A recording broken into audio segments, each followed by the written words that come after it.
My name is Audrey Nichols, and I was 34 the night my phone lit up at 11 minutes past 10. The screen said, Lily, emergency only. She was 8 years old. I answered on the first ring, and under the static and the rain I heard a small voice, almost a whisper. I'm alone, Auntie. I'm so hungry. Please come. My niece was supposed to be safe. She lived 2 hours away, at my parents' house in Hartsboro, where they had spent a year telling me she was thriving. I was already reaching for my keys. What I found when I walked into that kitchen made my blood boil. But here's what none of them knew. I count money for a living, and every dollar a person spends leaves a trail. Welcome back to Calm Drama Stories, where ordinary people face impossible family choices, and quiet courage outlasts cruelty.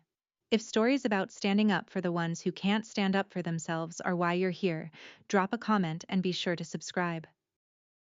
I drove the whole 2 hours with the wipers on high and my hands at 10 and 2. People who know me will tell you I don't panic. I left home at 18 with 2 suitcases and a scholarship I'd half earned, half begged for, and I built a small forensic accounting practice the slow way, one client at a time. You learn a certain stillness doing that work. You learn that screaming never finds the missing money. Patience does. So I didn't scream. I just drove. But somewhere past the county line, I let myself ask the question I'd been avoiding for months. How did a child end up calling her aunt on a cracked pink flip phone at 10 at night? I'd given Lily that phone myself. A cheap prepaid thing. The Christmas after her mother died. My mother had laughed at it. She's got us, Carol said. What does she need a phone for? I'd insisted anyway. Old habit. I'm the one in the family who plans for the thing nobody thinks will happen. For a year, I'd asked to visit and been told the same thing in the same warm voice. Lily was settling in. Lily needed routine. Too many faces would unsettle her. I'd offered to take her for a summer, and my father told me a child needs one home, not a revolving door. I believed them because believing them was easier, and because they were her grandparents, and because the alternative kept me up at night. The rain came harder near Hartsboro. I told myself I was overreacting. I have rarely been more wrong, and rarely more right, in the same hour. The porch light was off. That was the first thing. My parents had lived in that house 30 years, and the porch light was never off, because Carol said a dark porch looked poor. I knocked, then tried the door, and it opened. Inside, the house was cold in the way a house gets when nobody's paying for heat they don't have to. Lily was sitting on the bottom stair in a thin t-shirt and socks, the flip phone clutched in both hands like it might fly away. She looked at me and didn't cry. That was the part that undid me. An 8-year-old who has learned not to cry has learned something no 8-year-old should know. They went to the casino, she said. Grandma said they'd be back late. I asked when she'd eaten. She thought about it, which was its own answer. I went to the kitchen and opened the refrigerator, and the light barely came on, and the inside hummed over almost nothing. A carton of milk 3 days past its date, a bottle of ketchup, the heel of a loaf of bread in a twist-tied bag. I checked the freezer, the pantry. The pantry was padlocked.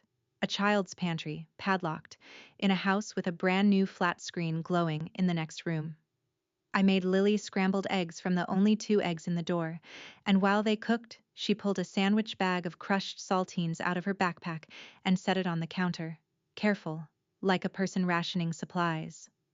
In case, she said, and didn't finish. Then headlights swung across the kitchen wall and a car door slammed, and I heard my mother laughing on the front walk. Carol came in first, still laughing at something, a department store bag on her arm. She saw me, and the laugh stopped like a record lifted off a needle. Audrey, what on earth? Not a question. My father followed. Roy, broader and slower, smelling of cigarette smoke and the casino floor. He didn't say hello. He looked at the eggs on Lily's plate and then at me, and something in his jaw set. I kept my voice level. I asked why the pantry was locked, and why there was no food, and why an 8-year-old was home alone at 10 at night. Carol's whole face rearranged itself into wounded patience. She's not a baby, Audrey. She knows to call if there's a fire. I asked again about the food. And my mother said the thing I will hear in my sleep for the rest of my life, said it lightly, like it settled everything. She's fed.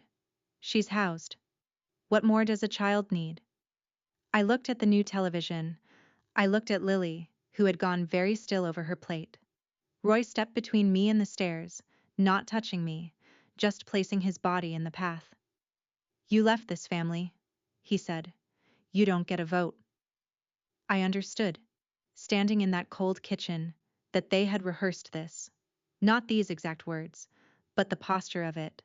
The certainty that I was the intruder and they were the wronged ones. I have audited people who embezzled for a decade while smiling at the company picnic, and I know the difference between guilt and grievance. They didn't feel guilty, they felt interrupted. I picked up my coat. I was not leaving Lily. Not really. I was leaving to do the only thing that has ever worked for me. On my way out, I saw it, propped against the fruit bowl on the kitchen counter where the fruit should have been, a glossy cruise brochure, the kind with a couple in white silhouetted against a sunset, edges crisp, nothing about it old. 7 nights, Caribbean, balcony stateroom. Beside it, a department store receipt and the new television's manual, still in its plastic. I didn't pick anything up. I just looked. The way you look at a balance sheet when one line doesn't fit the others. Here was a household that could not keep 2 eggs and a coat that fit an 8-year-old, and here was a 7-night cruise with a balcony. I have spent my career on exactly that distance, the gap between what a person says they can afford and what they actually spend. The gap always means something. Carol caught me looking. We work hard, she said, sharp now. We're allowed nice things. Nobody had said they weren't. I said goodnight to Lily and crouched down and told her, quietly, that I would call her tomorrow on her phone, and that she should keep it charged and keep it close. She nodded. Her grandmother watched us with her arms folded. In the car, I sat for a full minute before I turned the key, and I did the thing I do when a number won't leave me alone. I wrote it down. Cruise, balcony, 7 nights, new television, padlocked pantry, empty refrigerator, a child who rations crackers. I didn't know yet where the money was coming from, but I knew it was coming from somewhere, and I knew children don't generate income, and I knew exactly who in that house thought I'd never check. Everything in me wanted to carry Lily out to the car right then. I want to be honest about that, because I think a lot of people would have, and I don't blame them. But I knew what would happen if I did. They were her legal guardians. I was an aunt with no standing and a head start of about 40 minutes. Taking her would have been called abduction in any courtroom in this state, and it would have handed them the one thing they didn't yet have, a reason to paint me as the unstable one. The system that was failing Lily was the same system I'd need to save her, and you don't beat a system by breaking it. You beat it by knowing it better than the people hiding inside it. So I drove the 2 hours back to Belhaven with my jaw aching from clenching it, and somewhere around the halfway mark the accountant in me took over from the sister and the aunt. I stopped feeling and started listing. What did I actually know? A child's mother had died. A child was being neglected. Not beaten. Neglected. Which is quieter and harder to prove, and just as real. And there was money in that house that didn't belong there. I don't raise my voice. I build a record. By the time I pulled into my own driveway at almost 2 in the morning, I wasn't furious anymore. Fury burns out. I was something colder and more useful. I opened my laptop, made coffee I didn't need, and started doing the only kind of digging I'm any good at, the kind that doesn't leave fingerprints because it only ever touches the truth. Here's what I pieced together over the next 2 days, between client files and too little sleep. When Lily's mother, Ruth, died in the accident 2 years ago, Lily became eligible for Social Security survivor benefits. A child who loses a working parent gets a monthly check until adulthood. It isn't charity. It's money Ruth paid into her whole life, set aside for exactly this. Someone has to receive it on the child's behalf, a representative payee, and that someone is legally bound to spend it on the child. Food, clothing, shelter, medical care. Whatever's left over is supposed to be saved for the child in the child's name. I already knew who the payee was before I confirmed it.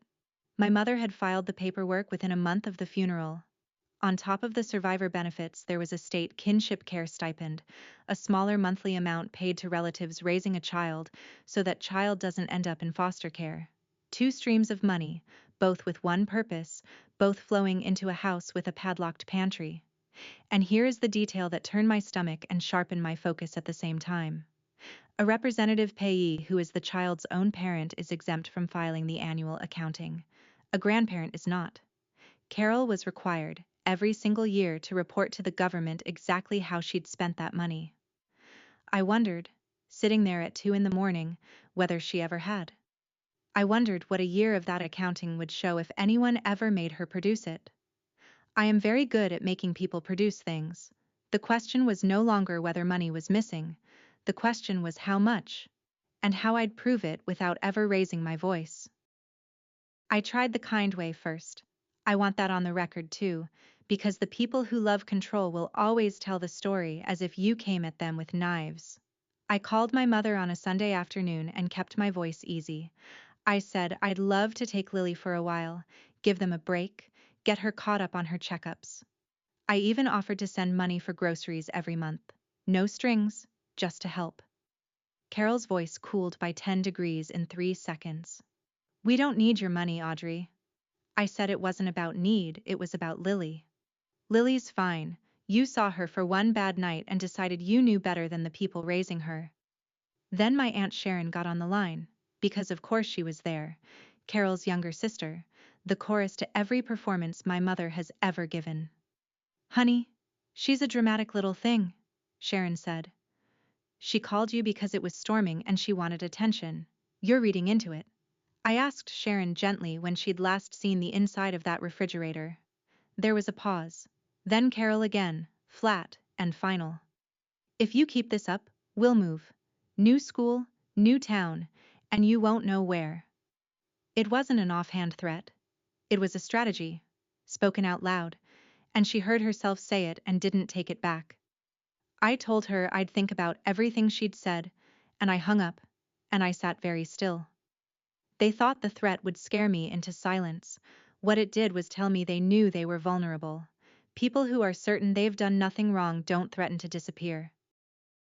The next morning, I made a single, polite, formal request, in writing, the way I'd request records from any subject of an audit. As Lily's aunt and closest blood relative besides her grandparents, I asked to see the annual accounting for the survivor benefits, the report any payee is supposed to keep and file. I framed it as concern, not accusation. I copied no lawyers, named no agencies, made no threats. I just asked the paper to talk. The reply came from my father, and it told me more than any document could have. He didn't say, of course, and he didn't say, here it is. He said it was none of my business, that the government had no problem with how they did things, and that if I contacted anyone official, he would make sure I never saw Lily again. I read that email 4 times. I couldn't pull a federal file from my kitchen table, and I won't pretend otherwise. Those records aren't a thing a worried aunt just looks up. But I knew the rules.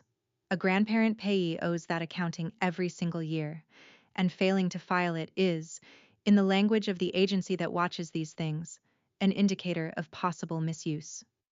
I also knew the sound of a clean payee, and this wasn't it. A clean payee hands you the receipts and says good riddance. They don't threaten to hide the child. So I didn't have proof yet. I had a refusal that behaved exactly like a confession, a rule they were almost certainly breaking, and a clear idea of who could pry the rest loose once a court was involved. In my line of work, we have a quiet phrase for the moment a subject stops cooperating and starts threatening. We call it consciousness of guilt. I had just watched my own father demonstrate it in writing with his name on it. I built the rest of it the way I build any case, brick by lawful brick, never once doing the thing the movies love, the secret recording, the hidden camera. I don't need theater. I need documents, because documents don't get nervous on the stand, and they don't change their story. I requested Lily's school records as the family member I am, and they told their own quiet tale. 11 absences in one semester. a standing spot on the free lunch list, which I was glad existed and sick that it was her only reliable meal. A note from a teacher about a child who asked to take leftover snacks home. I found the gap in her medical care. 2 years without the checkups an 8-year-old should have, no dentist, an expired prescription nobody had refilled. None of it was a bruise. All of it was a pattern, and patterns are what I do. I started a timeline, a real one, dates down the left side, the way I'd build it for a jury. Money in, money out. A child's needs unmet alongside a grown couple's wants met in full. I called the family law side of a firm I'd done forensic work for and asked, hypothetically, what it would take. The answer was sobering and exactly what I expected. Courts move slowly. Courts favor stability. Courts do not snatch children from grandparents on the word of an aunt who lives 2 hours away, no matter how empty the refrigerator. I would need it airtight. So I made it airtight. And every few nights I called a cracked pink flip phone, and a small voice answered, and I kept my tone light and my questions gentle, because the last thing that child needed was to feel like evidence. Those phone calls became the spine of the whole thing, though I didn't plan them that way. Lily would answer on the first ring, always, like she'd been holding the phone, and we'd talk about nothing for a few minutes so it wouldn't feel like an interview. Her drawings, a library book she'd hidden under her mattress so it wouldn't get taken. Then, in the offhand way kids tell you the worst things, the details would come. The pantry was locked because Grandma says I snack too much. She didn't have a winter coat that fit. She wore last year's, sleeves at the elbow. Some nights they went out and she stayed home with the lights off, so the electric bill doesn't go up. One night, scrolling through her phone with me on the line to find a photo she wanted to show me, she went quiet. "Auntie," she said, "there's a number in here that says Daddy." I asked her to read it to me. She did. Slow. 1 digit at a time. I wrote it down and stared at it. My brother Daniel had been gone for 1.5 years, and the family line was that he'd fallen apart after Ruth died and abandoned his daughter and run off. I'd half believed it, the way you half believe the worst about people when you're tired and far away. But here was his number, alive in his daughter's phone, saved by a man who plans to come back. "Have you ever called it?" I asked. "Grandma took it out of my contacts," Lily said. "I put it back in the notes part so they wouldn't see." 8 years old and already smarter about preserving the truth than the adults charged with raising her. I made a note that night, the kind I never lose, to preserve that little phone and everything in it before anyone thought to wipe it. I told her I loved her. Then I hung up and called the number. It rang 6 times. A man answered who sounded older than my little brother and exactly like him. "Hello?" I said his name. There was a silence so long I thought the call had dropped, and then Daniel said, in a voice that broke on the word, "Audrey? Is Lily okay?" And the whole story I'd been told came apart in my hands. Daniel hadn't run off. After Ruth died, he'd gone under in a way that frightened him, and he'd checked himself into a treatment program 3 states away, and then taken a long-haul contract on a fishing crew out of Alaska to dry out and earn and put himself back together. He'd left Lily with our parents because they'd begged for her, sworn they'd care for her, told him it was the best thing for everyone while he got well. He'd been sending money home for her every month. He'd called and called. "They told me she was thriving," he said. "They told me you were helping out, that you'd taken over a lot of it, and that I shouldn't confuse her by calling too much." I felt the floor tilt. Because they'd told me the mirror image. They'd told me Daniel abandoned her and I should stay out of it for the child's sake. They had stood between a father and a sister and a little girl, and fed each of us a different lie, and pocketed the checks from both directions. "Why didn't you just come home?" I asked, not as an accusation, as a brother question. "I tried calling the house in October," he said. "The number wouldn't connect. I figured they'd changed it." They hadn't changed it. They'd blocked him. I told Daniel to sit down, and I told him everything I'd found, and I heard a grown man start to cry 2,000 miles away. The next Saturday I drove back to Hartsboro, because I needed to see the performance with my own eyes before I tried to dismantle it. There was a church potluck. the kind of small-town gathering where reputations are built and maintained over casserole dishes. I parked across the lot and watched my mother hold court. Carol had Lily in a clean dress I'd never seen, hair brushed, and she paraded her like a trophy, accepting the soft murmurs of the other women. Such a blessing. You two are saints, taking her in. Not everyone would. Carol pressed a hand to her chest and said she only did what any grandmother would, and Roy stood by looking gruffly noble, and Sharon refilled the lemonade and nodded along. I'd brought a small bag of groceries and a coat in Lily's size, and when I walked up the temperature of the whole circle dropped. Audrey, my mother said, bright as glass, we weren't expecting you. A cousin I hadn't seen in years touched my arm and said, low, like she was doing me a kindness. After everything they've sacrificed, you really want to take the child too? There it was, the story they'd seeded in the soil all around them. The devoted grandparents and the jealous, childless aunt who wanted to wreck a happy home. I didn't argue. You can't outtalk a story that's been watered for a year. I just knelt down, helped Lily into the coat, and watched her face when the sleeves came down past her wrists. She looked at me like I'd performed a miracle, a coat that fit. That's what passed for a miracle in her life. I stood up, said a polite goodbye to the circle, and decided I was done being polite.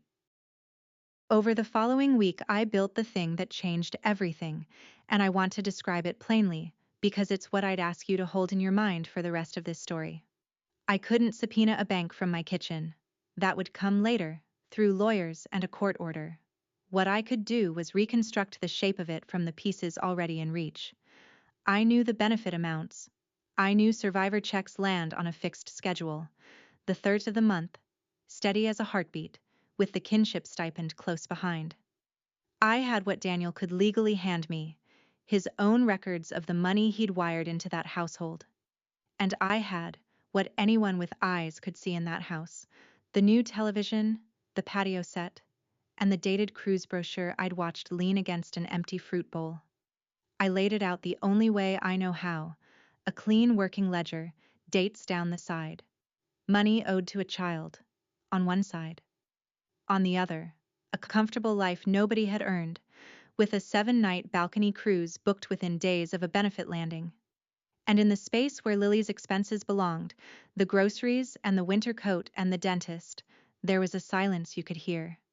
I couldn't prove the casino withdrawals yet, or the salon charges, or the catalog orders, but I knew they were there, the way you know a wall is hollow before you ever knock on it. I wasn't angry anymore.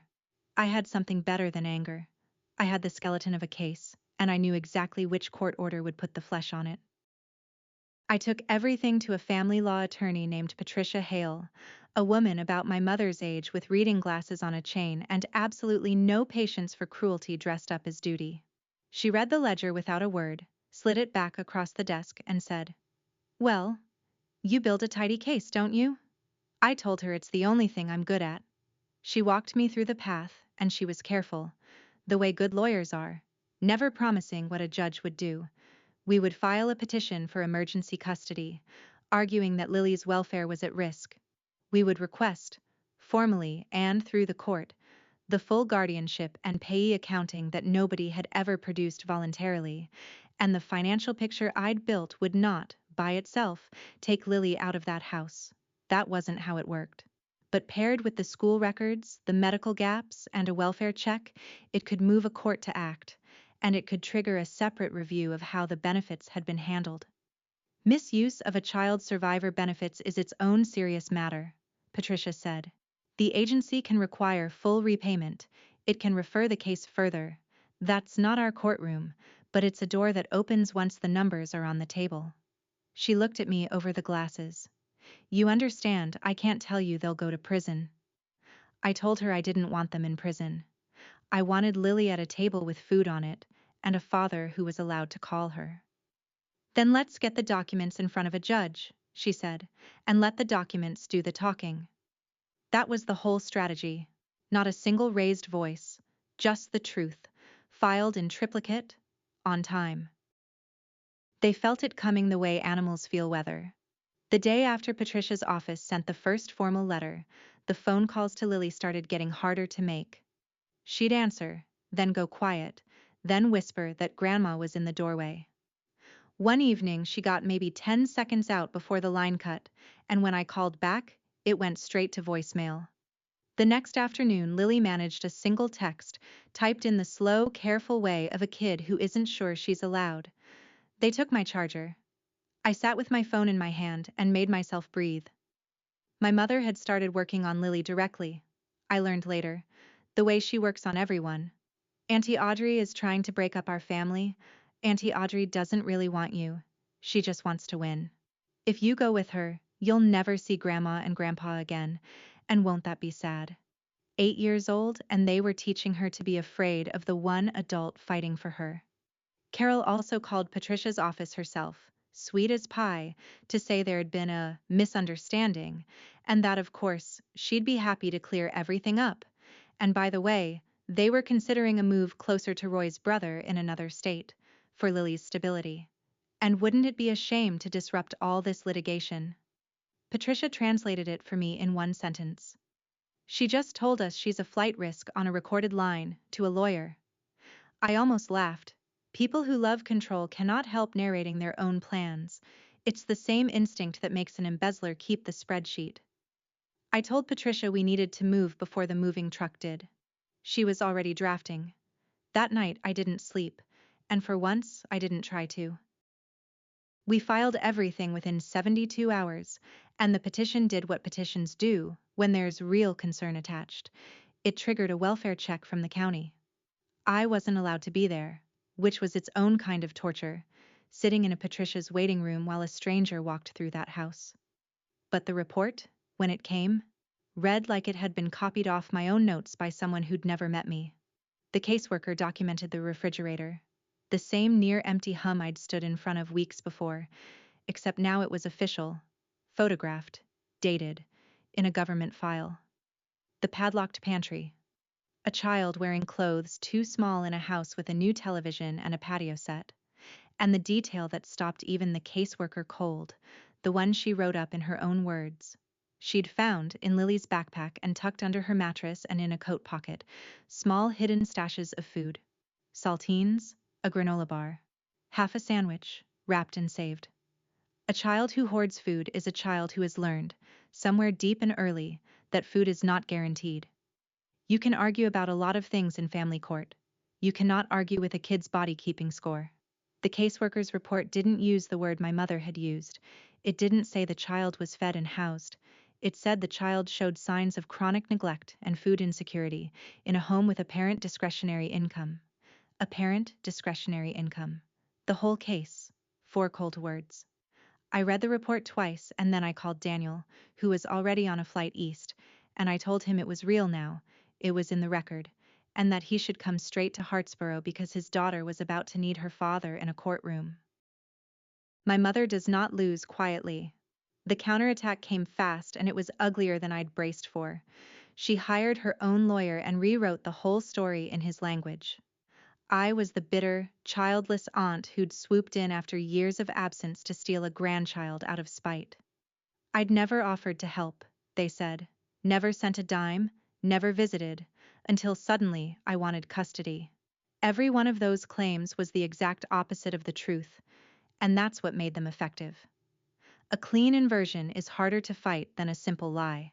They told the relatives, the church, anyone who'd listen, that the government was being weaponized against 2 seniors who'd done nothing but love a child no one else wanted. And it worked. On some of them. Cousins stopped returning my calls.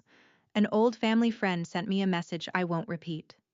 The pressure was constant and it was designed to make me doubt myself, and there were nights it nearly did. But there was one crack in their wall, and her name was Sharon. My aunt called me, late, when she thought Carol was asleep. She didn't apologize, not really. She talked in circles about how Carol had always been the strong one, how she herself had just gone along, how she'd told herself the babysitting money she took was harmless. Then her voice dropped. That child does hide food, she said. I've seen it. I told myself it was a phase. A long pause. I don't sleep good lately, Audrey. I didn't comfort her. I'm not proud of how little I felt for her in that moment, but I noted, the way I note everything, that the chorus was starting to lose the tune, and that a frightened witness who can't sleep sometimes becomes an honest one. The next morning, I told Patricia every word of that call. Then we hit the wall I'd been warned about, and it knocked the wind out of me anyway. At the first hearing, a brief one just to set the schedule, the judge declined to remove Lily from the home before the full hearing. Courts favor the status quo, especially with grandparents, especially when the relatives raising a child have a year of stability to point at and a lawyer to point at it for them. Lily would stay where she was until the matter was fully heard, weeks away. Patricia had told me this might happen. Knowing it might happen did nothing to soften it. I drove the 2 hours back to Belhaven that night, and I'll admit I sat in my car in the dark driveway and put my forehead on the wheel. Weeks. Weeks of that refrigerator and that padlock and my mother whispering in my niece's ear.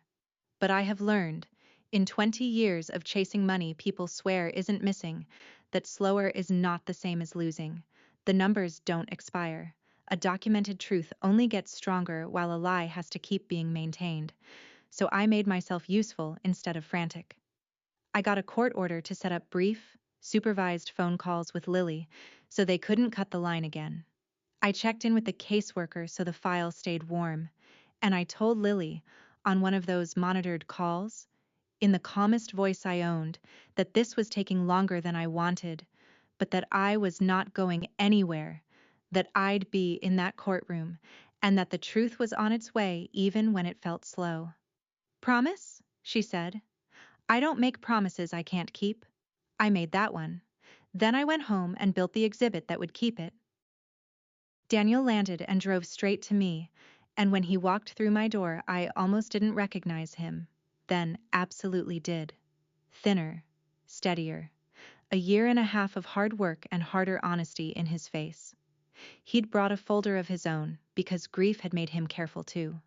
He had 18 months of completion certificates from his program, pay stubs from the boat, and the thing that made my breath catch, records of money transfers home, monthly, to an account my parents controlled. Money he'd believed was feeding and clothing his daughter, stacked right on top of the survivor benefits they were already misusing. I want to be careful here, because his money isn't the heart of the case. The benefits are, the documented, public, legally owed to Lily benefits. But Daniel's transfers corroborated everything.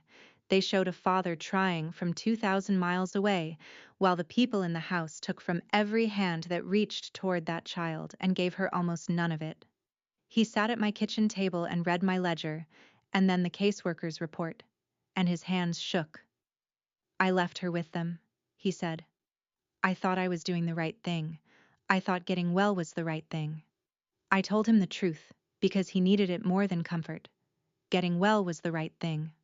Trusting them was the mistake, and it was a mistake any decent person makes about their own parents, because the alternative is unthinkable until it's sitting in front of you in a government file.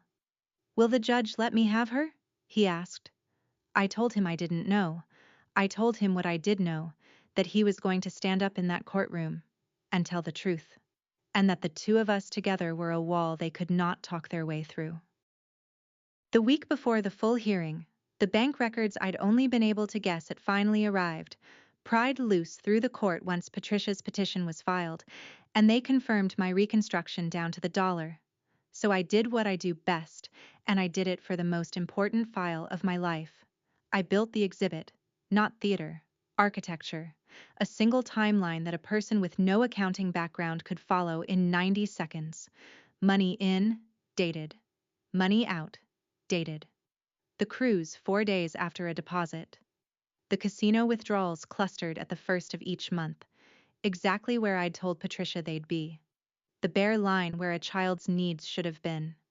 Beside it, the school records, the medical gaps, the caseworker's photographs of that humming, near-empty refrigerator. And one more thing, the smallest and maybe the heaviest. From that first week, I'd flagged Lily's cracked pink flip phone as evidence and told Patricia to have it preserved before anyone thought to wipe it. Now, with the call logs formally in hand, I finally read the whole record it had been keeping. 14 calls. 14 times that child had tried to reach me or her father across those months, and the nights the calls didn't connect lined up to the day, with the periods her grandparents had her phone for charging. A phone they'd dismissed as a toy had been keeping the truth the whole time. I organized all of it into a binder, tabbed and indexed, and I made 3 copies. And the night before the hearing, I laid it on my kitchen table and looked at it for a long time. There's a feeling you get sometimes when a case is finally whole, when every number has somewhere to be and nothing is left dangling. It isn't triumph. It's quieter than that.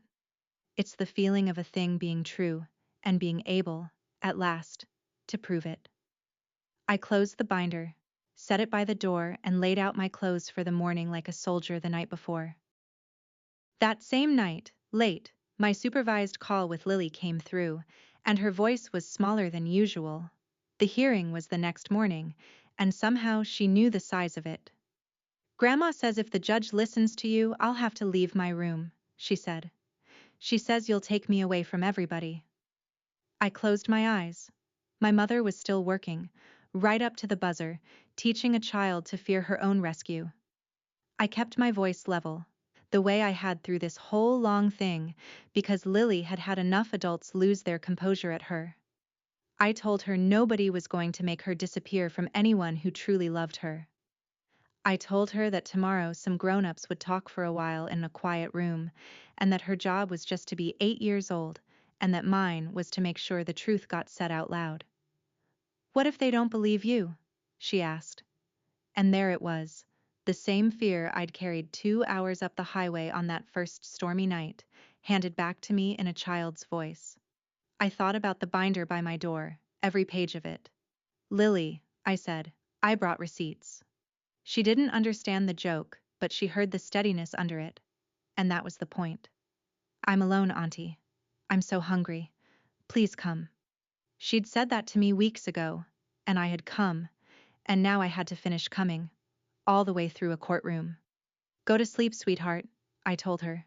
"Tomorrow's the day the grown-ups finally listen." I hung up. I did not sleep. I was ready anyway. The Hartsboro County Family Courthouse is a plain brick building with bad lighting and worse coffee, and on the morning of the hearing it held everyone who mattered in this story. My parents sat with their lawyer, a slick man in a gray suit. Sharon sat behind them. A few relatives filled the gallery, there to support the saints. Daniel sat beside me, in a borrowed jacket, gripping his folder. Patricia laid our binder on the table like it weighed nothing. My mother had dressed for the part, a soft cardigan, a little gold cross, the costume of a woman who only ever loved. Her lawyer opened exactly the way we'd expected. He spoke of 2 devoted seniors on a fixed income who'd taken in an orphaned grandchild when no one else would, of a son who abandoned his child, of an aunt who'd been absent for years and now, out of bitterness, sought to tear apart the only stable home this little girl had known. He said the word stability, the way a magician says a magic word, over and over, hoping repetition would do the work of proof. He gestured at Carol's cardigan and Roy's grave nod. He painted, in short, the picture they'd been painting for a year, and for a few minutes, in that fluorescent room, I watched the judge listen to it with a neutral face, and I felt the old fear rise. Then Patricia stood and said the truth was simpler than all of that, and asked to walk the court through the record. I had told Patricia I didn't need to make a speech. The whole strategy of my life is that the documents make the speech. So we put the exhibit on the screen, one clean page at a time, and I answered the judge's questions in the flat, specific voice I use with clients, no adjectives, just dates and dollars. Here is the survivor benefit, deposited the 3rd of each month.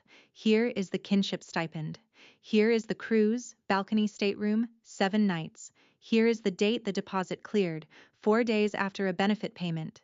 Here are the casino withdrawals, clustered at the 1st of every month. Here is the new television, the patio set, the salon, the catalog orders. And here, Your Honor, is the line for the child. Groceries, clothing, medical care. A coat that fits. I let the silence sit on how short that line was. Then the school records, the 11 absences, the free lunch list, the teacher's note, then the medical gaps, then the caseworker's photographs, the humming refrigerator with its carton of expired milk, and the inventory of food a frightened child had hidden around her own home.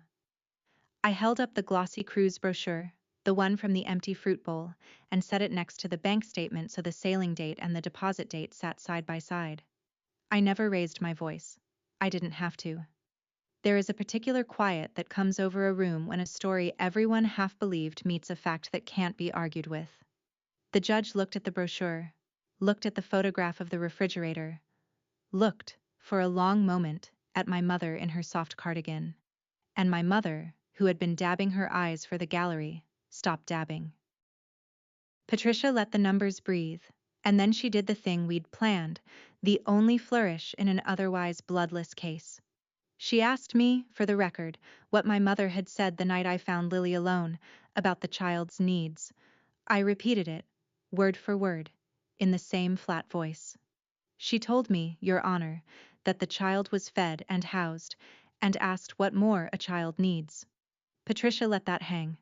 Then she gestured at the screen, at the 4 days after a deposit cruise, and the clustered casino withdrawals, and the photograph of an 8-year-old's hidden saltines, and she said, quietly, to the room, We now know precisely what Mrs. Nichols believed a child needs. The record shows what she spent the child's money on instead. The line landed the way a true thing lands. I watched it travel across the gallery. The cousin who'd touched my arm at the potluck and warned me not to wreck a happy home looked at the screen, then down at her own hands. The old family friend shifted in his seat. The story they'd all been fed for a year, the saints and the jealous aunt, dissolved in the time it takes to read a date off a bank statement. She's fed. She's housed. What more does a child need? My mother had built a whole defense on that sentence, and it had just become the most damning thing in the room. Across the aisle, I saw the exact moment Carol understood that her own words had turned on her. That was when she broke, and I want to describe it honestly, because for a year these people had owned the story of who was calm and who was unhinged, and the courtroom watched that story flip in real time. Carol started with tears, the practiced kind, pressing the little gold cross, telling the judge she'd given up her whole retirement for that child. When the judge's face didn't soften, the tears curdled into blame. Daniel dumped her on us, she said, voice climbing.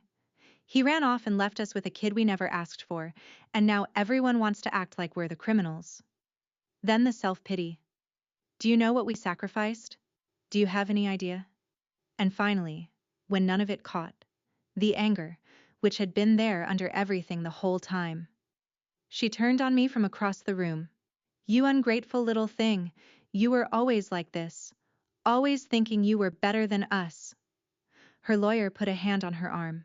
She shook it off, and my father, who had said almost nothing, leaned forward and delivered the line he'd been delivering my whole life, the one he'd used in that cold kitchen weeks ago, certain it still had power.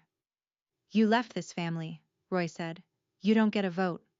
The judge, who had been patient, set down her pen.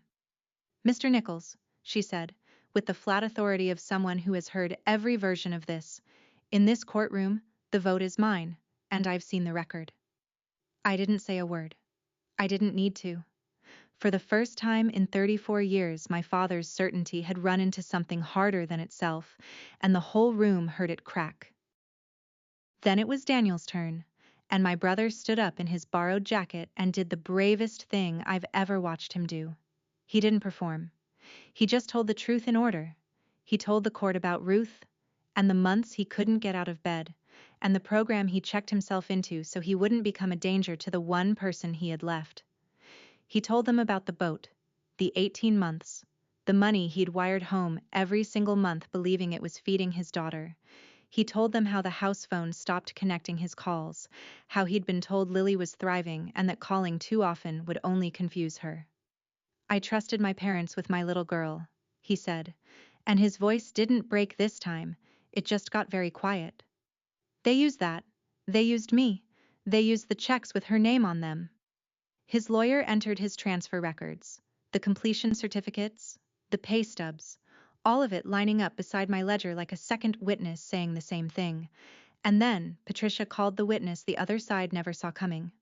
After that sleepless late-night call, Sharon had reached out to my lawyer's office on her own, and her name had quietly gone onto our witness list. The judge had her sworn in. Carol hissed her sister's name. Sharon ignored her. Hands shaking, she told the court she had to say something because she couldn't sleep anymore. She told them about the babysitting money she'd taken, the conversations she'd overheard, the food she'd watched that child hide. I told myself it wasn't my business, she said. It was my business. She's 8. It didn't make Sharon a hero. She'd looked away for 2 years for a cut of the money, and a few honest minutes in a courtroom doesn't erase that. But it broke the last load-bearing wall in my mother's house of stories, and it broke it with the truth. The judge took a recess, and the longest 20 minutes of my life passed in a beige hallway with Daniel pacing and me sitting very still. When she came back, she spoke plainly, and I'll give it to you the way she gave it to us. The evidence of neglect and of the misuse of Lily's benefits was, in her words, substantial and well documented. She was removing Lily from her grandparents' guardianship that day. She was awarding custody to Daniel, her father, with a structured transition plan, supervised at first, stepping up as he proved the stability he was already, frankly, proving. And she named me as the standing support and temporary co-guardian to anchor the handoff. So Lily would never again be one closed door away from family.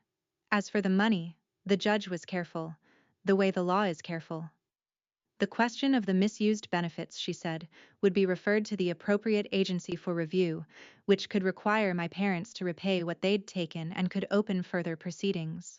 She did not promise prison. I had never wanted prison. I watched my mother's face as she realized she would have to give back, in dollars, what she'd told herself she deserved, and that the comfortable story of the sacrificing grandmother was now a government file with her name on it.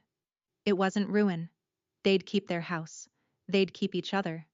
They would not, the judge made clear, keep that child or that child's money. And across the room, a little girl who'd whispered into a cracked phone on a stormy night was told, in the gentlest voice that hard woman owned, that she was going home with her dad. The first night, Daniel and Lily and I ate dinner at my kitchen table in Bellhaven, a real one, roast chicken and too many vegetables and a store cake with no occasion except that we could. Lily ate like she still wasn't sure it would last, and then, slowly, like she was starting to believe it might. She wore a coat that fit, hung by my door where she could see it. The cracked pink flip phone sat in her pocket out of habit, though she didn't need to whisper into it anymore. The next week we got her a real phone, with her dad's number and mine and nothing to hide. My parents kept their house and their version of events for the relatives who still wanted it, which was fewer than before. The agency review went forward.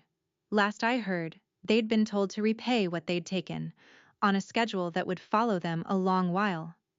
I take no pleasure in that part. Or not much. They were not monsters in a story.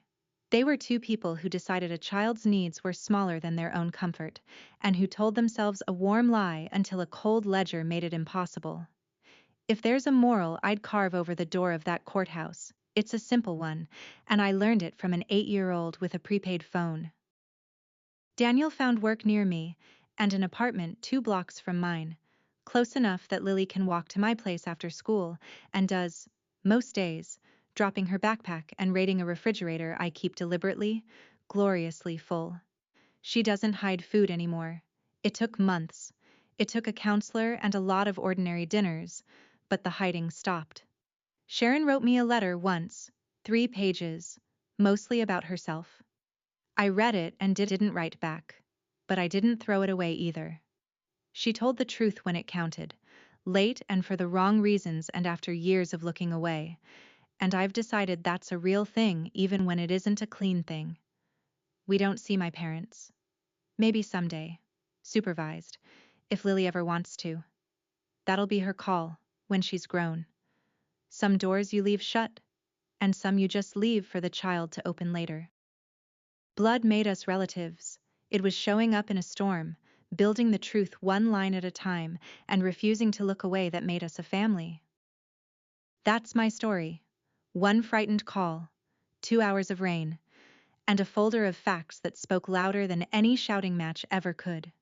If this reminded you that quiet courage and a clear record can protect a child when good intentions can't, take it as your sign to check on the kid nobody else is checking on. Share this with someone who needs to hear it. Drop a comment, hit subscribe, and I'll see you in the next one.